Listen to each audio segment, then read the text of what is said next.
As Bryer would say, I'm gonna let myself cook.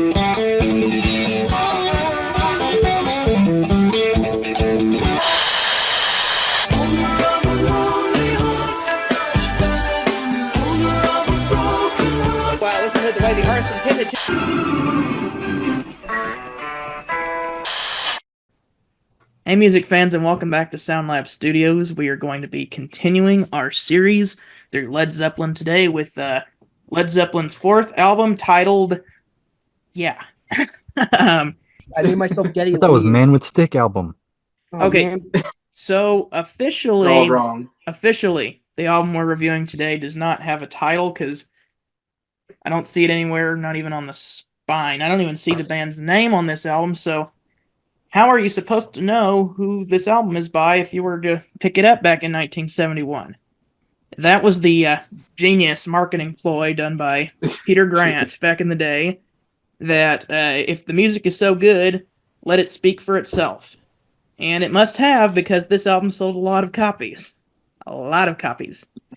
Yeah. So this is, as mentioned before, the fourth album by Led Zeppelin, and to kind of go over some of that, we have to go to background information. Background information! I mean, it wasn't really a whole lot, really, because, after they'd done Led Zeppelin III, of course, that did fairly well. They decided just and of course, they toured it, of course, but they kind of decided once that tour was done, they really just wanted to go and just really focus on this next album. And yeah, they just got together, just wrote a bunch of songs, and they just and they wrote a ton of songs. A lot of them would not make the album, which we'll get to more later on in the series. But yeah, I mean, we kind of already talked about the other stuff about it. No name of the band, no name of the album. It's just like we just mentioned, the music speaks for itself. And yep, it worked out. It's their best-selling album of all, and definitely one of the most recognizable. So yeah, again, there was a whole lot of unique information about it. It's just one of those moments they just wanted to record an album, and lo and behold, it just blew up for them. So yeah, very simple. That's very simple, I'd say. They did take each one took like a different logo or something, I think. Yeah, to kind of make it more mysterious, kind of like... They also introduced the symbols as well. Yeah, the symbols. Yeah, I think each one came up with their own symbol or something. Yeah, kind of like Gandalf when he puts his sign on the door in The Hobbit. Yeah. John Bonham is Irish, and John Paul Jones is Thor. And funny thing about this album, if it sounds sonically different, it was actually recorded in like a 18th century house that they used the Rolling Stones mobile studio to record on. And fun fact is that the original Fleetwood Mac was the one who it was either the Peter Green Fleetwood Mac, or it was like around like 1970 when like Fleetwood Mac like was like, hey, you should record here, and they did. Which Fleetwood Mac was that? I don't know if it was the Danny Kerwin, Jeremy Spencer Fleetwood Mac, or if it was the Bob Welch. I'm guessing it was Bob Welch, because this house like apparently was a haunted house, and that seems something more like Bob Welch would want to record at. So yeah, I'm assuming like Bob Welch was like, hey, you should use this studio, and they did. Okay, so do we have any general thoughts on the album before we get into it? I got one. This is the first time I had heard this album in full. I actually loved it so much, I listened to it another 2 additional times. Like, on a technical level, it is amazing. It is amazing on a technical level, but I've heard, like, most of these songs so much to the point where on the radio is, like, shoved down my throat. It's, like, to the point where I can't enjoy them anymore. But technically, they're amazing songs. I'll just say that now. Yeah, I would say 5 of these songs are probably radio hits. That's I mean, totally. that's more than half the album. Exactly. Were hits. And even though they didn't really release that many singles. Yeah, no. It's like people when Stairway to Heaven came out, people would call into the radio station to play it because it wasn't a single. Well, Led Zeppelin never had a #1, right? It's No. one of the craziest things I've ever heard. That's crazy. They never won a Grammy either. They never won a Grammy. That's What? true. That kills me. We are going to get to our first song, and that is going to be Black Dog. So, Jacob, what do you think about Black Dog? Black Dog. Fun fact, Black Dog, I think, was the first Led Zeppelin song I ever heard. And that was before I even knew who Led Zeppelin was. It's one, this is probably the one I feel like this is a Zeppelin song that's been played on the radio the most times. Because I had heard this song for a good chunk of my life before I knew who it actually was. And as a kid, I thought it was a cool song. You have this cool, like, isolated vocal from like Robert Plant, and then you got the amazing guitar that follows after it. I'm like, yeah, that's a cool sounding song. And then after realizing what the song is, I'm like, yeah, I still really like this song. Black Dog is a weird title because the song's not actually about a black dog. I don't know the significance of that, but I still think it's a cool song. I love Robert Plant's vocal tracks on the song, how isolated he is. Like, but he got that.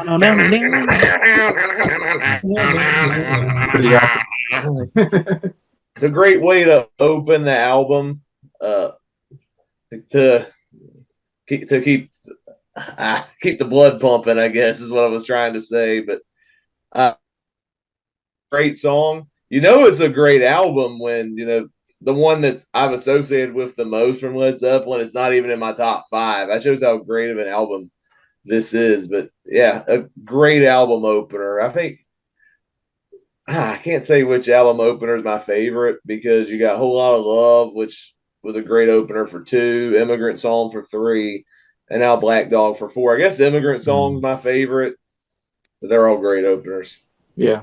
So, about the title Black Dog, I mentioned before they recorded it at a house, and like sometimes when they were leaving the house, like there was just a stray dog. It was a black Labrador that was just like running around, and they thought, okay, we'll just name a song after that. Makes sense. Bryer, what are your thoughts on Black Dog? All right. So, like everyone's been mentioning, it's just a stellar opening track. Again, Jacob already mentioned how great Robert's vocals on the track is, and just an iconic guitar riff just really gets you going. And one thing I'll say that's a little bit different to mention is I really love Bonham's drumming, and it's just so effective. It's just, again, it just drives the whole song forward. And again, there's a lot of great drumming, which we'll get into later on in the album. But yeah, it's just a really iconic opening track. I think it's very good. It's definitely again, there's no, I agree with everybody. I don't think there's really a song I really don't like. I enjoy pretty much every song, but yeah, Black Dog, good one. Cool. We are now going to go to The Man with the Sticks. It's an absolutely brilliant rock song. I mean, it's just utter brilliance. Like, I feel like Led Zeppelin, I mean, it's so unique to them. Like, nobody else can do it like Led Zeppelin. And to come up with this whole idea of Robert Plant's vocals kind of just almost a cappella, and then he stops, and then we get the instruments, the great guitar and drums kick in. Like, I absolutely love the dynamic between, like, it's just so brilliant. I was like, wow. Like, I've never heard anybody do anything like this before, and just open the album that way. It's just absolutely amazing. And I even love, like I said, the drumming is just fantastic. When he sings as, they're gonna make you, and then the guitar comes in, it's like, holy cow! Like, that's the way to do that. And even when they stop, you can kind of still hear a little bit of guitar like sound kind of still linger on as he's singing on, and then it gets back in. Anyways. I love this song. It's one of my favorite. Oh boy, now I've got the big video. Amazing song. really great way to open your album. I love how it starts with Robert Plant's voice, and then the band kicks in. This is a very difficult song. They made it intentionally difficult, but they never played this song live because of how tricky it was to play. And apparently, they had trouble recording it just because of how tricky it was and all these weird time signatures in there. But once again, the hero of the song is John Bonham on this one. His drumming is absolutely amazing. It sometimes can sound somewhat simple, but it tricks the listener because then he'll go crazy every once in a while. And he's always right on time there, which is weird because I feel kind of like Bonham is right on time with his drumming, but then Jimmy Page's guitar riff sometimes gets a little like behind. But that's just nitpicking. This is still an amazing song.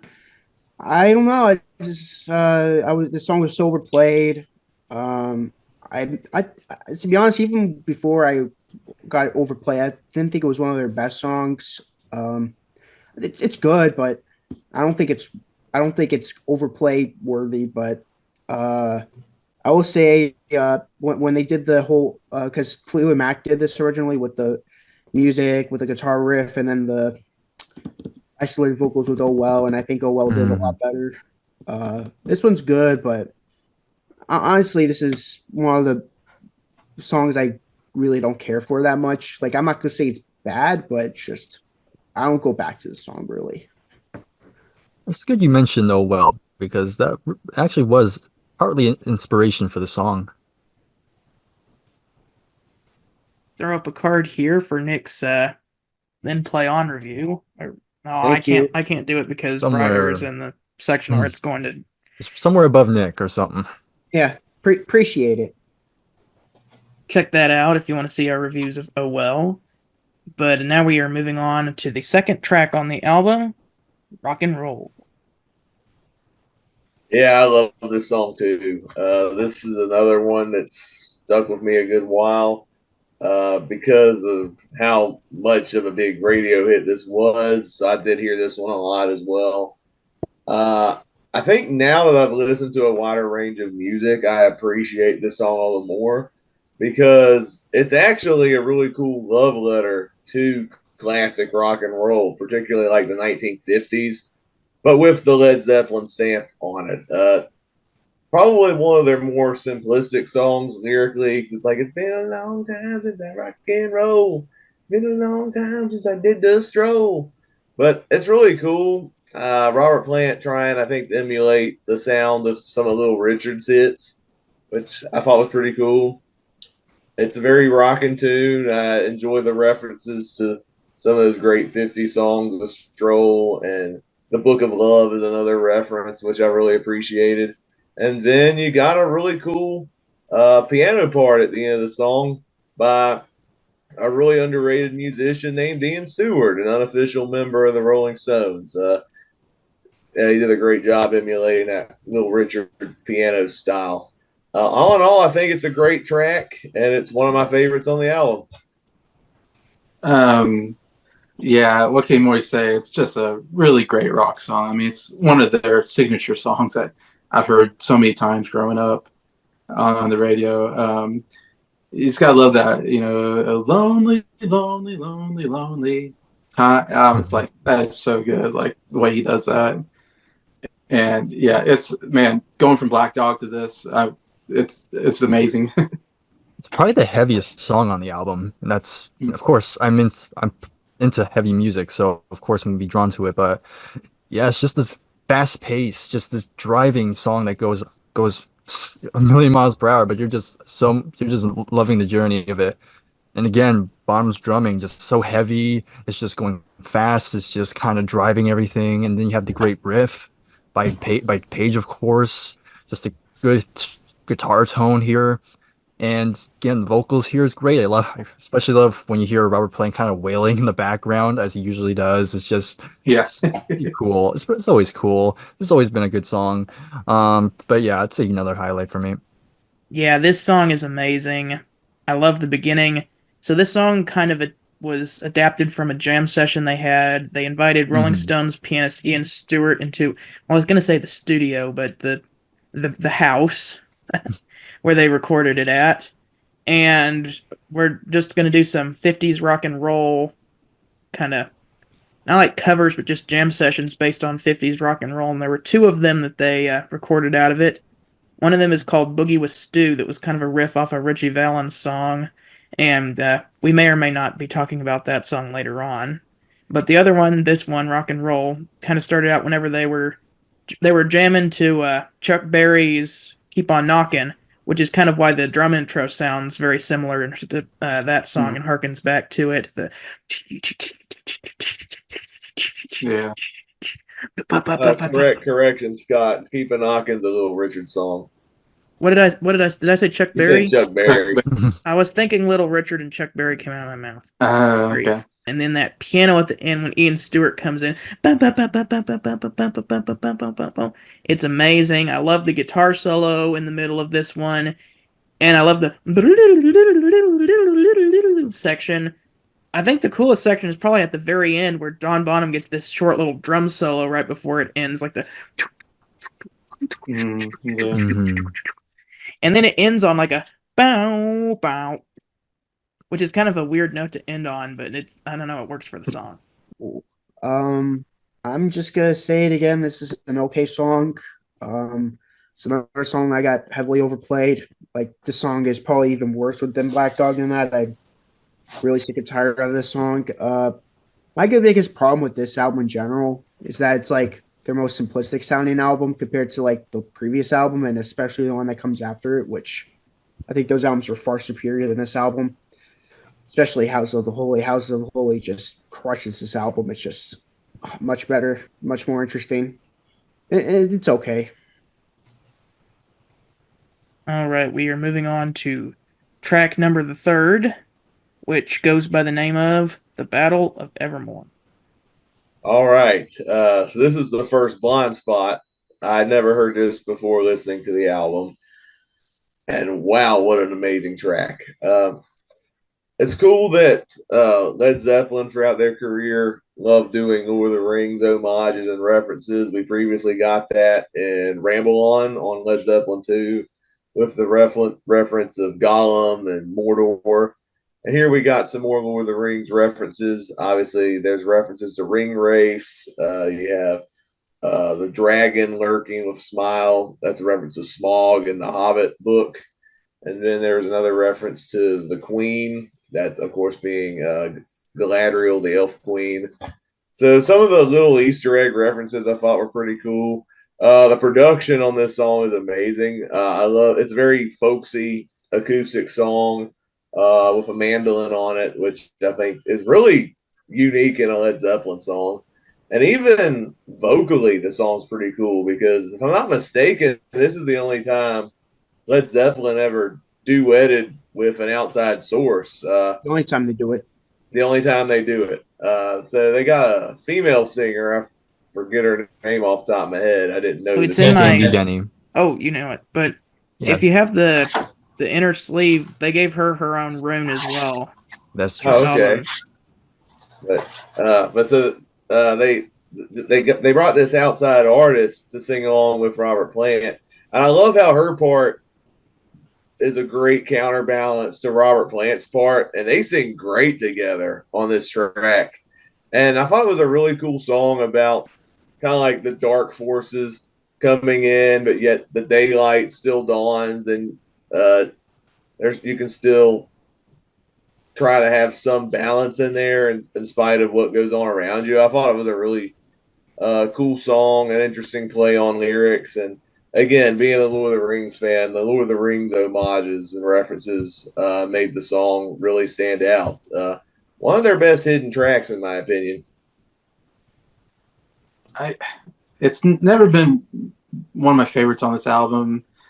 On an album that has like 6 absolutely amazing songs, there's 2 that just stand out as like they don't belong on the album to me, because I'm like, I get to them, I'm like, oh, it's this song. I guess I'll endure this song until I get to the next really great song, kind of thing. In saying that, I do like the mandolin on here. I think sounds great. Like, I do love the overall playing of the song. I feel like it just goes on a little too long. I feel like it just repeats itself, and I start dragging for me a little bit, where I'm like, okay, I'm ready for the next song. And that's just the way I feel about like this song and another song that'll come up. Okay, So for me, I have two things to say about this song and lots of subpoints. But number one, I do like the mandolin. I like the other singer. Complements Robert Plant's voice very well, so much so the fact I thought it was Robert Plant doing two voices when I first heard this song. I like the Lord of the Rings references and just kind of the fantasy vibe it portrays, which is kind of something that Led Zeppelin is going to do for this album and part of the next album, kind of going off what they started with the Immigrant Song and kind of doing more fantasy mythology inspired stuff. Here's my thing about this song though, and don't hate me for saying this, it's my least favorite song on the album. Even though I really like it, it's an amazing song. I just feel like that there's some better stuff yet to come here on the album. I will say for this song though, I do love that it's kind of an extension of what they did from Led Zeppelin III. This album is kind of the amalgamation of the first three albums and taking little elements of each of them and melding them together into this amazing album. Yeah. So this song, I'm kind of with Jason. It's never been one of my favorites on the album, but I do like it quite a bit. It's definitely more of a vibe type of track to kind of get us ready for what's to come pretty soon. And Scott or Brent mentioned it, but yeah, when I first heard the song, I did not know there was two singers on the track. Actually did not find out until getting ready for this video. Like that's when I finally realized that there's two singers. Because again, I thought it was just Robert just putting on different voices, but no. But yeah, it's pretty good. Like everyone's been saying, the mandolin playing is very nice. Like I said it before, but yeah, this was Page kind of playing around with it. It was actually just John Paul Jones's mandolin, but he just took it and just kind of messed around and yeah, of course the Lord of the Rings stuff is pretty fascinating as well. But again, it's not one of my favorites, but it's fine. I do kind of like it. Yeah, I think it's interesting that this was the last song recorded for the album, and this is it's funny too because when I first heard "Give Me Shelter" by the Rolling Stones, I used to think that it was Mick Jagger doing a double take with his with the higher voice. So I'm just gonna say this is the best song on the album. It's the most interesting sounding song on the album. Feel like most of this album sounds very simplistic compared to the previous album, and like I said, with the Houses of the Holy, this sounds like something that would be on Houses of the Holy. Kind of wish it was on that album because it fits a lot better on that album than this album compared to most of the simplistic sounding songs. Okay, I'm very sorry, but this is not a simplistic album. I'm gonna have to disagree with that one. Like I'm gonna point out, especially with Black Dog, they're using really odd time signatures in that one.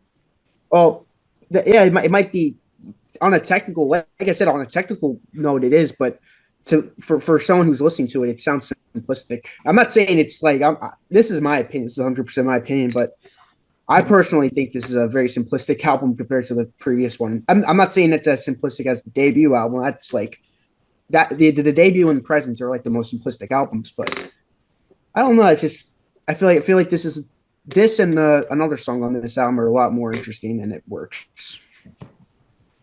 Okay, we are gonna move on to track number the fourth. It's the fourth song on the fourth Led Zeppelin I think I've heard the Misty Mountain Hop, because there's no Stairway. Hey!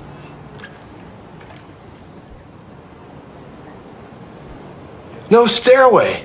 Denied! Stairway to Heaven. So this is the song I think everybody knows if you know Led Zeppelin.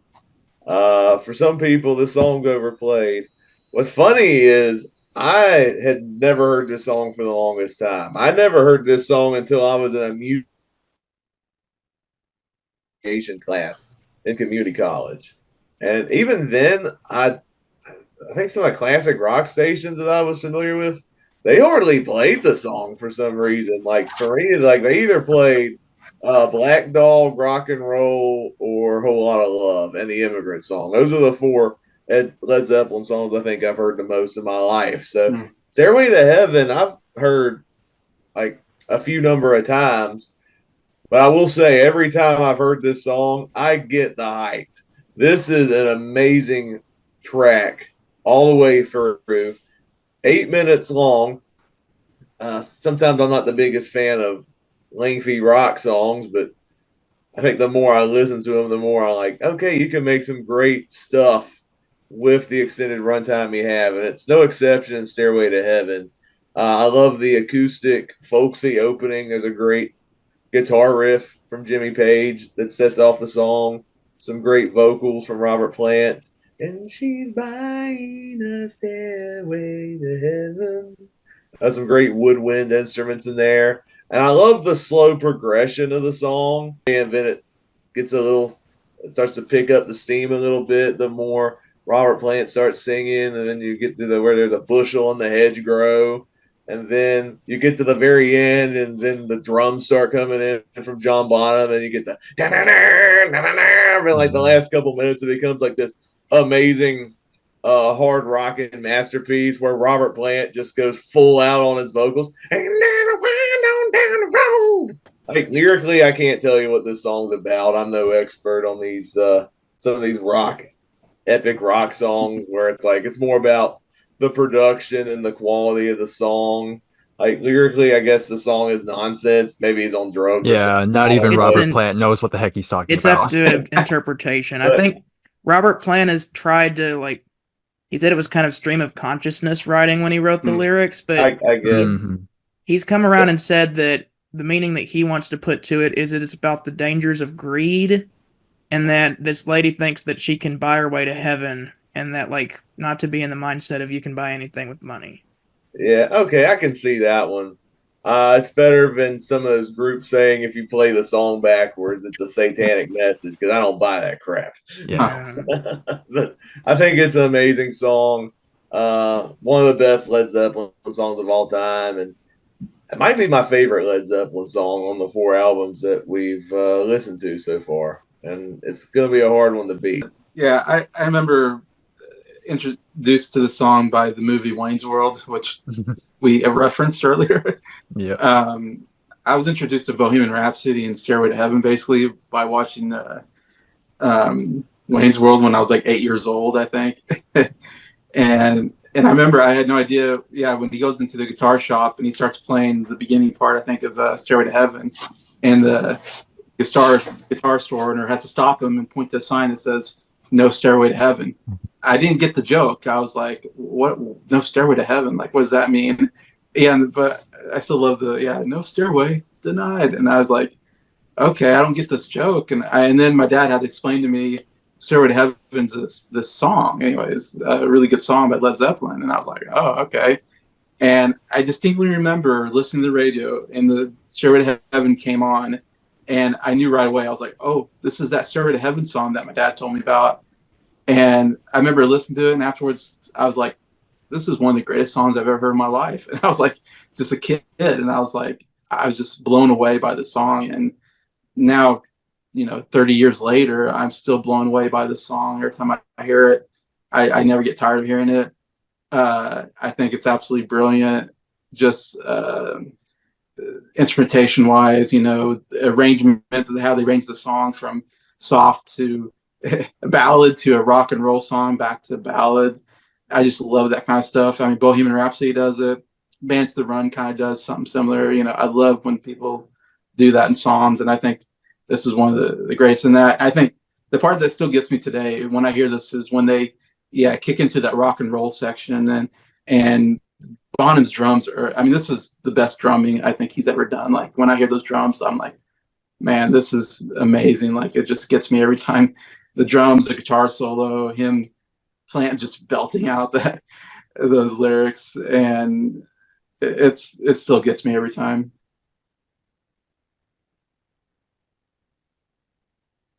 Yep, this song is a journey.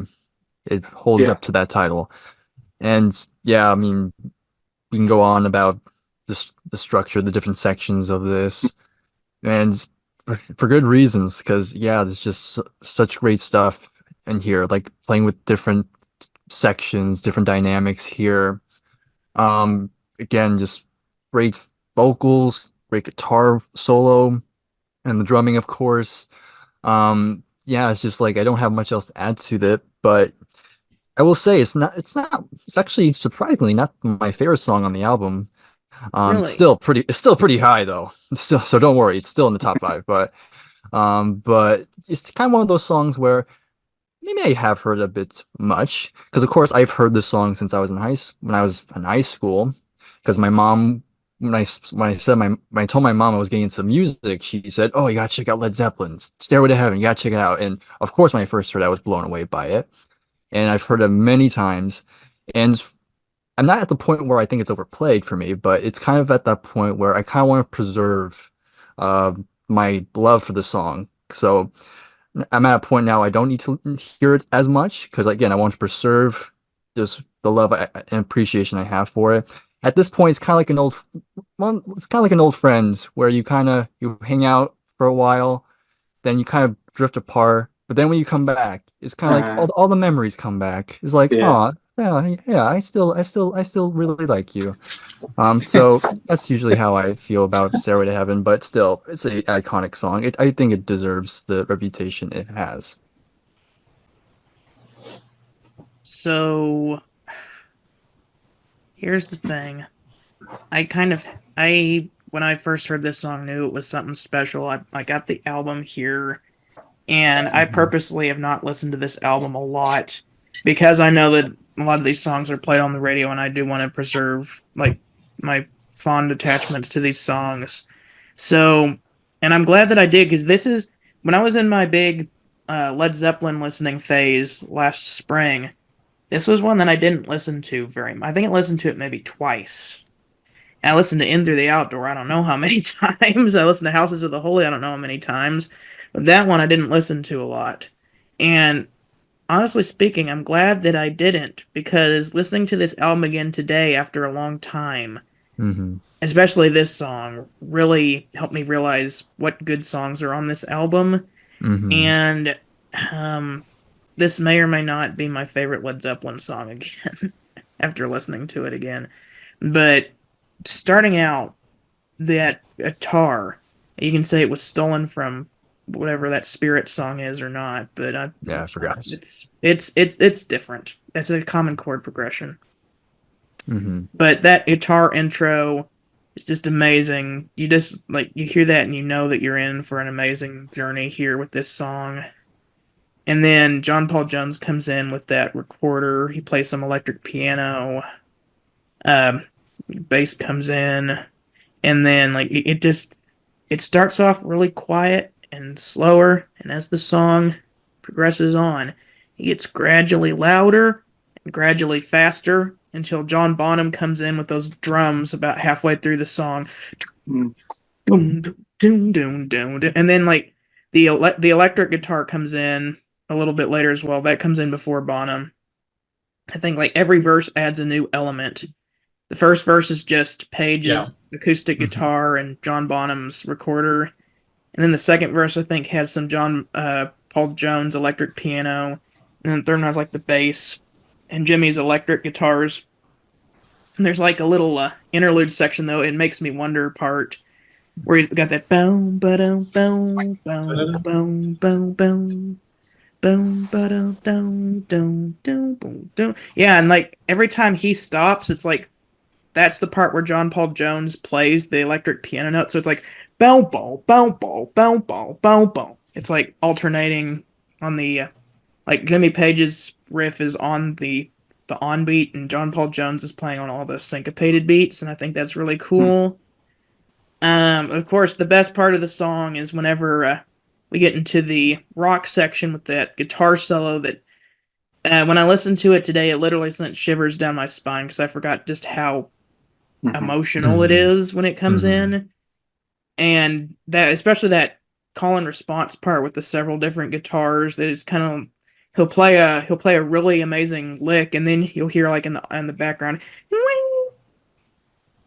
and he plays another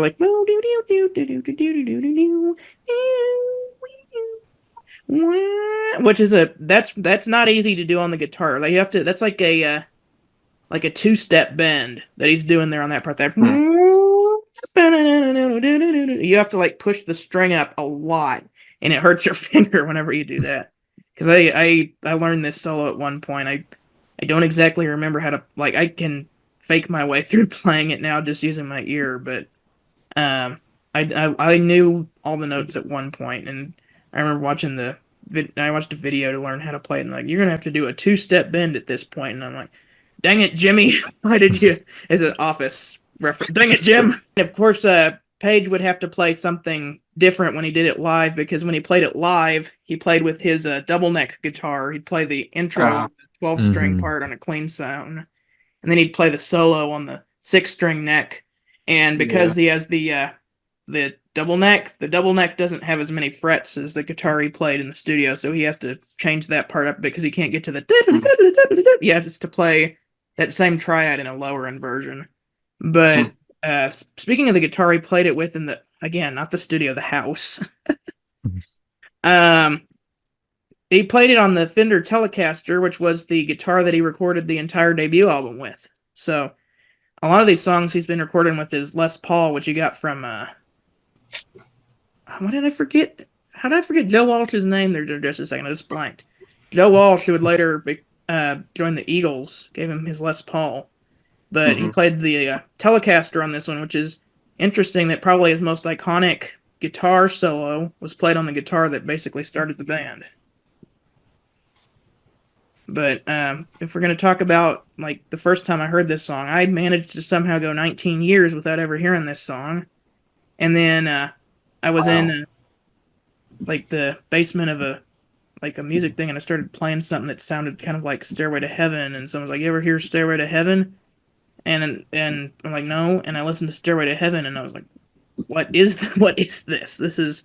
At first I was like, this is a vibey song, but then it sped up and it got louder and it got to that guitar solo.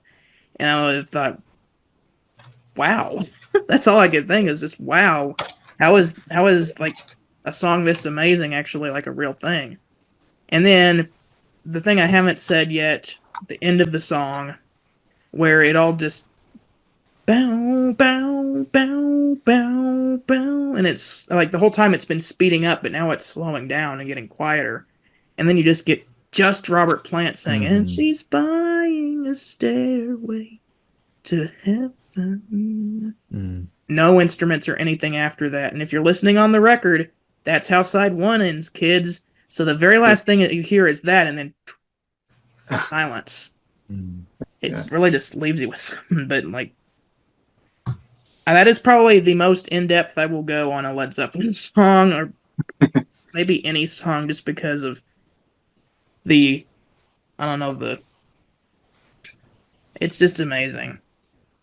Yeah. And I know there's some other Led Zeppelins, especially one on the next album that we're going to talk about that I also love, that I'm going to go into detail with on that one. I thought this was a really good song when I first heard it, but the radio has since killed it, and I'm at the point where I never want to hear it again. Okay, we're switching back over to Jacob because we're going to flip the record over, and we are going to talk about the Misty Mountain Hop. To me, the coolest thing about this whole song is actually there's this really cool electric piano riff. That riff has been in my head all day. I like the Battle of Evermore better as far as like Lord of the Rings, homage songs. I think calling it a Lord of the Rings song is kind of putting it loosely because there's only a reference to the Misty Mountains at the end of the song. And doing some research, I think the song is like this humorous take on like clashes between hippie college students and police officers over drugs. Yep. I think is what the song's actually about. Really? Yeah. Yep. Yeah. Really makes Misty Mountain make more sense. Misty Mountains, more like Purple Haze. Purple Haze. Yeah, this is like the most fun song on the album. I think that it's just it's super catchy. It's so fun. It's not as rocking as Black Dog or Rock and Roll, but it's just it gets in your head, and it's like, wow. It's Led Zeppelin's album. Just each song is different, it seems like, and they're doing something kind of different with each one. That's just like brilliant, just absolutely brilliant. The riff is just so great. It just stays with you throughout the whole song, and I just love the kind of the melody of the bum bum bum bum bum bum. Like it's just a unique. like how it contrasted, like the I don't know how to explain it, but it's just such a unique syncopation style, melody, what I don't know what we call it. That I'm like, wow, this is so unique and interesting. Like I don't hear anybody else doing this quite like this. Yeah, and Plant will go off on these very high pitch, like riffs, whatever, screaming, and it's like, it's just, it's great. It works so well together. Yeah. Speaking of Robert Plant, his music showcase is here. I know. He's back there over my shoulder watching me. Anyhow, I don't have much else to add to this because, I mean, we talked about a lot of the big stuff. Of course, the electric piano is great, get you hooked right away. And of course, I want to bring up just Bonham's drumming again, because again, the groove on it is just so infectious, just kind of carries you along. And the chorus is really good as well. And yeah, it's been a while since I heard the album in full, getting ready for this, and I heard the guitar solo in here. I was like, oh wow, I really like the guitar solo. I forgot all about it because again, I usually think of that piano is usually the first thing I think of when I think of this song. But yeah, kind of re-listening to it kind of reminds me of other things I might not have picked up, like that guitar solo, which I think is pretty good. Very nice tone to it as well. But yeah, it's another pretty nice song. It just barely missed the top 5 for me, but still, it's like an honorable mention, of course. Okay, so yes, that electric piano by John Paul Jones is amazing. The guitar when Jimmy Page joins in on the bo do do do bo do do, and Jason hit the nail on the head. The way that plays in with Robert Plant's da da da da da da, and then there's like the harmonies are kind of odd as well because there's like da da da da da da.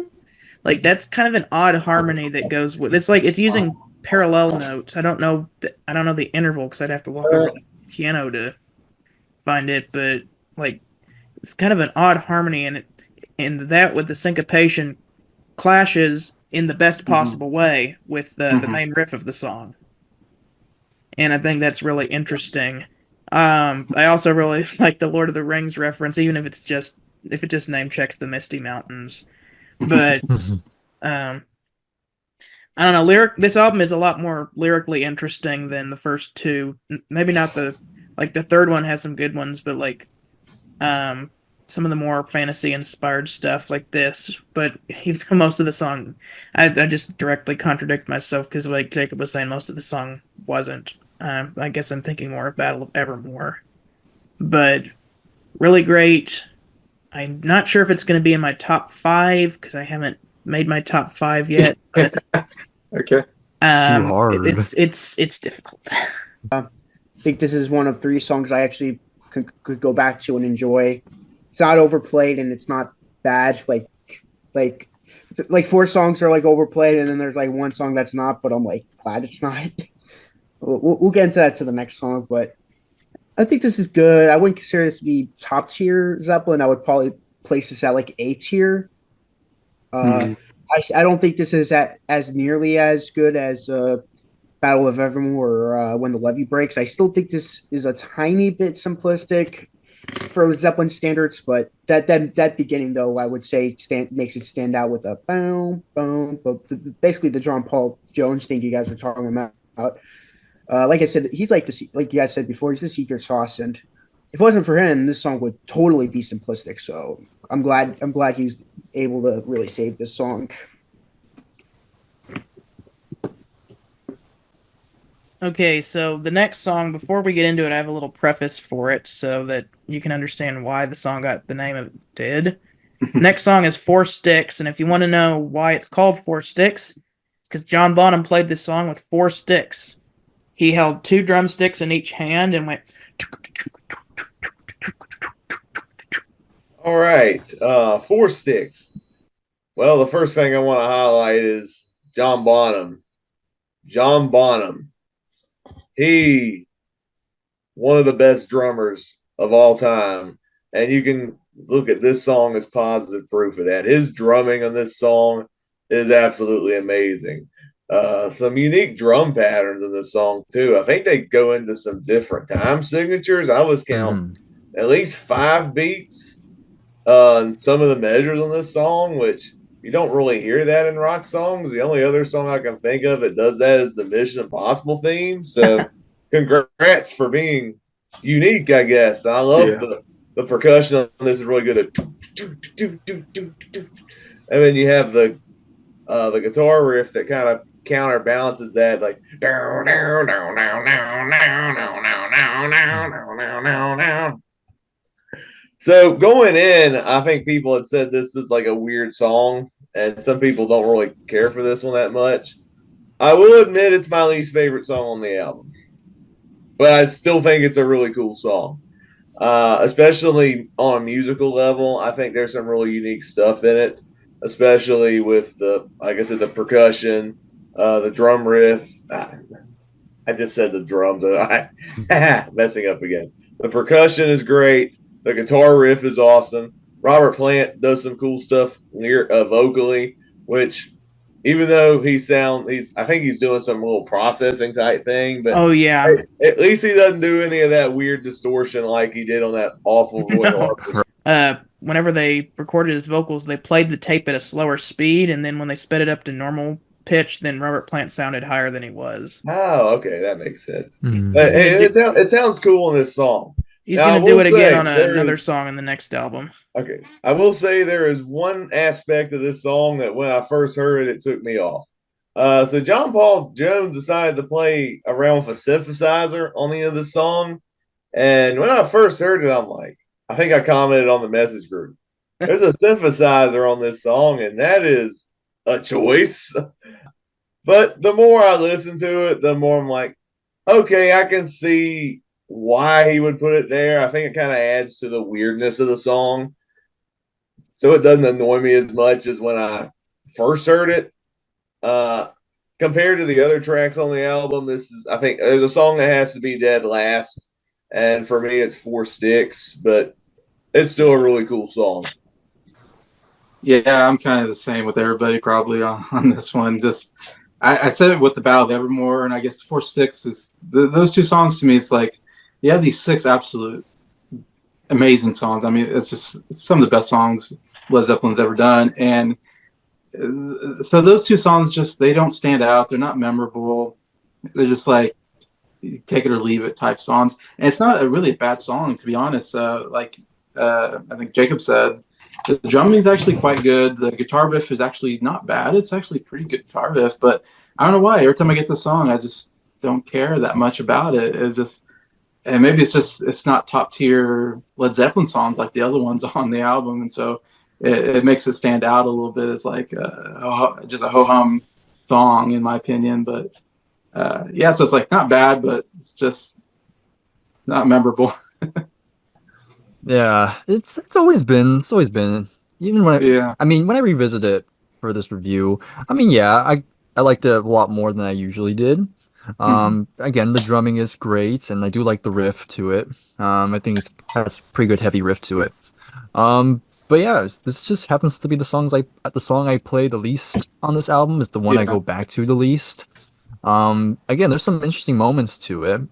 Again, it's not a bad song. I've said before, I don't hate any of the songs here, but yeah, it's just that's one song that just has to be on the bottom. Yeah, again, the time signature changes was pretty interesting. You have electric guitars, you have acoustic guitars going in and out. The synthesizer is also kind of interesting. I do think it kind of goes on a bit too long, but that's just me. But other than that, it's not a bad song, but comparatively, of all the songs, this one is the one I'll probably go back to the least. But again, like I said a few times, it's not bad. Garbage.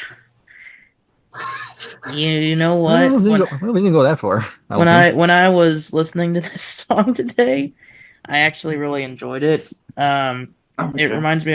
The first time I ever heard this song was actually on the radio, if you can believe it or not. Yeah, they played this song, and I remember hearing it and thinking, this is weird, but in like the best possible way. And then like at the end, they're like, that was forced. This guy with this really deep voice is like, that was 4 sticks by Led Zeppelin. And fun fact, when Bonham was recording that in the studio, he used 4 different drumsticks to get that unique drum pattern. And I just remember that and thinking the song's called 4 Sticks, and he played with 4 sticks. I don't know, that just stuck with me. And then I would later on go on to hear the whole Led Zeppelin IV album and hear it like, oh yeah, that's the one I heard on the radio with the 4 sticks. But it's still I'm okay. I'm probably the person who likes this song the most now that we're talking about it. But it's still my second to least favorite song on the album. Okay. But I really like it, and I like whenever it changes up and it goes to the acoustic guitar and changes time signatures in the middle. Jacob, are you a musician? Do you play any kind of instrument? Not at the moment. You must have a really good ear because this song is mostly in 5/4.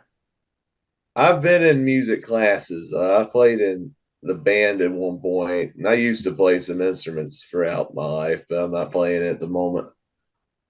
Okay, because I thought that was really cool that you got that. It's a like everyone said before, it's a really weird song, but I don't know. I feel like the weirdness kind of adds to the charm of it. But that's just my opinion on it. All right. Yeah, I think this is the weakest song on the album. This is one of the worst songs they ever made. Robert Plant's vocals are really bad. Like, I tried listening to this song like yesterday, and I'm like, this is worse than Hats Off to Roy Harper. Oh wow. It's awful. I really don't like this. It's dumb. Boogie with Stu, Night Flight, Down by the Seaside, much better songs than this. And that was recorded for this album. Garbage. Good. Garbage. Okay. So we got bluesy. It's long. Yeah, going to California. Going to California. This is the second, like, really folksy track on the album. I thought it was a really cool song. I liked the simplicity of the production. I like the acoustic guitar on it. Robert Plant sings real well on it. Cool little juxtaposition because it starts off, it's like, I'm going to California to find the perfect girl, and then like the bridge involves like references to like the wrath of the gods and the earthquakes. And I'm like, okay, there's a little bit of, I think it starts off as this cool little optimism, and then there's like some dark stuff in the middle of it, and then like there's like this really confusing ending to all of it, but it's all packaged together really well. I thought, yeah, after coming off of Led Zeppelin III, where I really grew to appreciate the soft side of Led Zeppelin, I think this is another terrific song.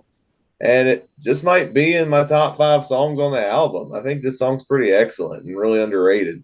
I love this song. It's one of my favorite Led Zeppelin songs. I love you got the song with album with so many great rock songs, and then you got this. This is definitely the softest song on the album. The acoustic song on it, and I love that you get the song here in this album right here towards the end, and it's an acoustic guitar. It sounds like there's a mandolin in there. Am I crazy? Or I believe there is. I Yeah, think so. Sounds like a mandolin. Jonesy's mandolin again. yeah. I love the sound of the guitars on this. There's a couple different. When I listened to it last time, I was like, I can't figure out everything, but it feels like there's a couple different instruments going all at once. It's very, I think, intricate, and I love all the sounds I'm hearing. There's something about this song when I hear it. It's just, I feel so laid back. I feel so calm, so relaxed. Like, it's one of those songs that I just feel, it just brings me to a place of zen or something, where I'm like everything's right in the world when I listen to the song. It's just so nice sounding, and I love Robert Plant's vocals. He screeches, when he does Misty Mountain Hop, and then he's doing these very little more lower voice. It sounds like not as high, and it sounds so great. Like his voice, it's like really nice, and it's like, wow, I just love when Robert Plant does that. He goes from those high screeching rock vocals to something that sounds like really gentle and nice, and like to love that contrast. And man, the sound of the song just is so great. I just can't get enough of it. Yeah, I don't know what more to say than that, but Welcome to my neck of the woods. The guitars and the mandolin just sound so great, and I love Robert's vocals on here. It's just so calming, so relaxed and laid back. They just kind of just relax. This is the type of song you can picture just looking outside your window on a sunset. It's just perfect for that. And yeah, just about a song about going to California, just seeking hopes and dreams, stuff like that. And one thing also didn't know until doing research for this is that the song actually referenced Joni Mitchell, who I also love. really, I believe there was a lyric that actually references her first song on her debut album. The song was called "I Had a King," and I know in the song there was something about a queen without a king, and then later on the song you hear Robert say, "They say she plays guitar, cries, and sings," which is supposed to be a little allusion to Joni, which I thought that was nice. I liked that a lot. But yeah, I love the song. It's definitely one of my favorites on here. this come out the same time as like Blue. Yeah, it's around the same time. Yeah, wow, that's cool. I've never been to California. Me either. And I will never have enough money to go to California. So this is another really good acoustic song, kind of in the vein of 3 and the Battle of Evermore here earlier on the track. Apparently this is another one that has the John Paul Jones's mandolin on it. I think it's a very chill song and a very good antithesis to some of the more upbeat rock numbers on there. That's one of the things I like about it is kind of the sequencing of the harder rock songs and then the acoustic songs kind of balancing out, and then you got Stairway to Heaven, which is both. So I really like this one as well. This is an alright song. Of all their acoustic songs they ever did, from the debut all the way to I don't think there's any acoustic songs on. There isn't any on Presence or. That's crazy. You mentioned, Nick, that you said this is an overplayed song. I had never heard this song until hearing the album this past week. Yeah, the place that the radio stations that I was forced to listen to when I worked at this one company, it's like they fixate on those 4 songs on Led Zeppelin IV. It's annoying. Okay, we got one last song, and the only thing I have to say about that song is It's the granddaddy of all drum intro. When the Levee Breaks. When the Levee Breaks. All right. So when I first heard this song, I knew it was in for something special. You got that really amazing drum intro.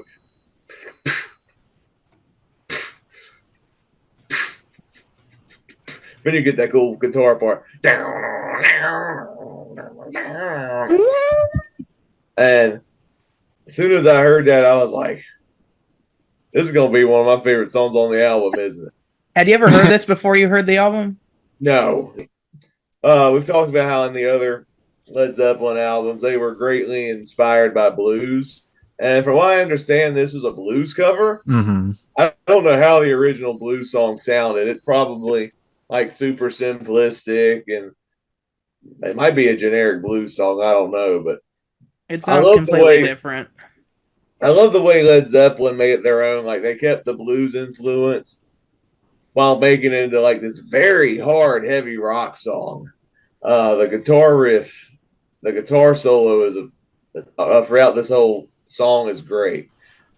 This is John Bonham's show all the way. Like, his percussion on this song is absolutely amazing. I loved every single minute of it. Second longest song on the album, but still an absolutely banger track. I wish I could rock out to this song some more because, wow, this song is amazing. This song is like the probably surprise song on the album, the hidden gem maybe of the whole album, because this was never played on the radio that I know of. I've never heard this song on the radio. And yeah, first time I heard the song was listening to this album a couple years ago, probably. I listened to this album for the first time. And yeah, you get to that last song and you're like, what is this? And it totally takes you by surprise. And it's, to me, the song is like, it has this groove to it that you just get into it. That dun dun dun whatever, and the guitar just gets you right in. You're just like, oh man, I like this groove. Like I'm just really into this. You know, my head's bopping when I'm listening to the song. I'm just like, yeah, I'm just like really into the instruments. Like there's not much singing on it. It's funny when you listen to it, you're like, is there any singing? And then there's a little bit singing, but it's like it's a fairly long song too at the end, but. And it seems to, and I would say almost say the guitar repeats itself, but yet I like it. So I'm like, I'm into it. I'm like, It's I'm the liking one this long guitar. bluesy song Jason likes. I guess, yeah, you say bluesy, and I'm like, I guess it does have a bluesy feel to it, but it's groove. I know there's a groove that I'm into. Like, the song I compare it to is I heard it through the grapevine when I listened to that song from Cosmos Factory. That song's 11 minutes long, but I'm like, I'm in for that 11 minutes because the groove is so good. I'm just like, yes, just keep giving me that same guitar riff. I love that guitar. I can take it forever, you know. This one's similar. It's just like, yeah, I can really take that guitar. And my favorite part though is like this part was like like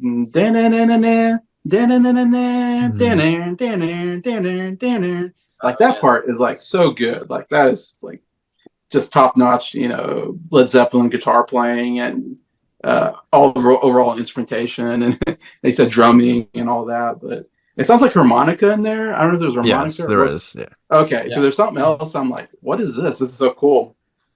Yeah, but yeah, so that makes it kind of this really cool song that I think everybody discovers when they hear the album. They discovered the song for the first time. That's the way I was too. Like I think Jacob was here, and yeah, you're like, oh wow, this is cool. But yeah, great closer. I agree. Right. Okay. Yeah. Yep. Continuing on this train, technically not a train, more like a flood, but that's what the song's about originally. But yeah, it's like, yeah, it's one of the great closing songs to an album ever, really. It's got, again, we already talked about that drumming on here, the big sound on here. I mean, this drum beat pretty much defines what we think of when it comes to John Bonham, just that groove and the sound of it. And yeah, it's just this very slow, but like Jason was talking about, you're just in it for that whole time. It does not get boring. You're just hooked onto it. And I love the harmonica playing through it, just adding to that darker, grittier sound to it. The bass on here is very heavy on here. And again, you can hear there's some kind of effect on Robert's vocals, but again, it works with the whole tone of it. Just really works all around through. So, I mean, yeah, I don't have much else to add to it, but it's just a killer closing track, and it's one of my favorites.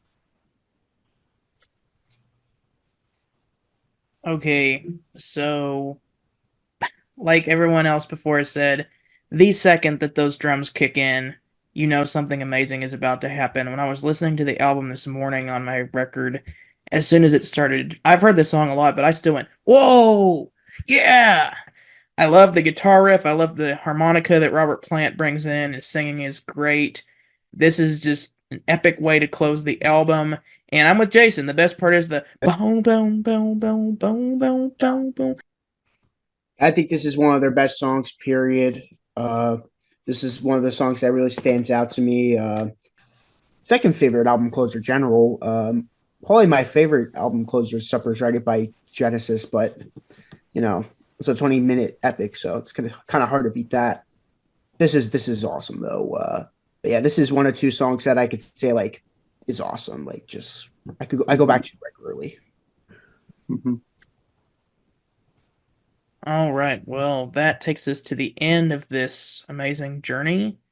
Top 5 songs on the album. All right, my top 5. Let me get the list up here.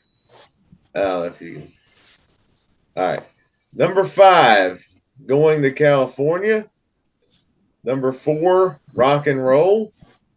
Number 3, The Battle of Evermore. Number 2, When the Levee Breaks. And then, of course, my number 1 is Stairway to Heaven. All right. Number 5 for me is Misty Mountain Hop. Number 4, Rock and Roll. Yeah. Number 3, Black Dog. Number 2, Going to California to Meet Bryer. And number 1 is Stairway to Heaven. All right. So number 5 for me, Rock and Roll. Number 4, Black Dog. Number 3, going to break things up a little bit, spice things up. Number 3, Stairway to Heaven. Oh, spicy. I Number thought you were going to say 2. 4-6 or something. I was Yeah. gonna Oh, say, heck no, heck no. Yeah. I What's already going said it was on? last place. I never go back on my words on songs I don't like. Anyhow, so yeah, number 3, Stairway. Number 2, Going to California, because duh. And number 1, When the Levee Breaks. Number 5 is going to be Misty Mountain Hop. Number 4 is going to be Going to California. Number 3 is Rock and Roll. Number 2 is When the Levee Breaks. And number 1, 4 Sticks. No, it's Stairway to Heaven. I only can think of 3 songs. I can't. I was going to say, you can't do a top 5. Can't do a top 5 because the Top other 3. 5 songs are equally in the same range. Besides Four Sticks, Four Sticks is just bad. The other 4 songs are just overplayed. So, number 3, Misty Mountain Hop. Number 2, When the Levee Breaks, and number 1, Battle of Evermore. That song just to me, it's one of their best songs. Period. Yeah. All right, now we got the score on a scale of 1 to 10. 10 out of 10 for Led Zeppelin IV. I think this is an amazing album from start to finish.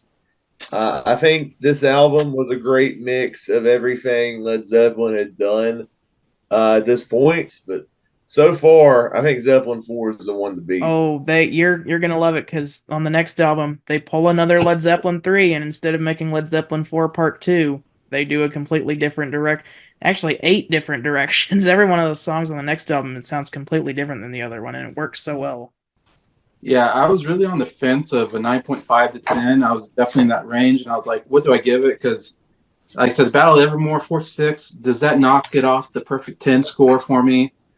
But when I was listening to it today and I really thought about it, I decided that I had to give it a 10 out of 10 because Battle for Evermore and 4-6 don't ruin the album. It's still amazing. And I think the sequencing is some of the best sequencing I've seen on an album. To open each side with Black Dog and into a Stairway to Heaven, and Misty Mountain Hop, and then When the Levee Breaks. I mean, those are great starter and enders each side of the album. Like to me, they stuck like their best songs on the ends, and the beginnings and ends. And I love when someone does that. Puts my favorite songs at the beginning and ends of the album. It just really ties it in together so well. And Stairway to Heaven to me is one of the greatest songs ever made. So it's like, if you have Stairway to Heaven on it, it's hard not to give it a 10. All right. Very good.